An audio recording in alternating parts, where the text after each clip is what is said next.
Hormuz நீரிணையில் எண்ணெய் விநியோகத்தை சீர்செய்ய பிரிட்டானியாவும் போர்க்கப்பல்களை அனுப்ப வேண்டும் என அமெரிக்க ஜனாதிபதி டொனால்ட் ட்ரம்ப் கடும் அழுத்தம் கொடுத்து வருகிறார்.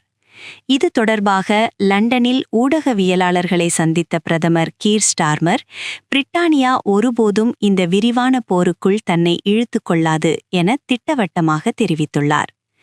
நேட்டோ அமைப்பில் உள்ள நாடுகள் அமெரிக்காவுக்கு உதவாவிட்டால் விளைவுகள் மோசமாக இருக்கும் என ட்ரம்ப் எச்சரித்திருந்த நிலையில், பிரிட்டானியாவின் தேசிய நலனை அடிப்படையாக கொண்டே முடிவுகள் எடுக்கப்படும் என ஸ்டார்மர் பதிலடி கொடுத்துள்ளார்.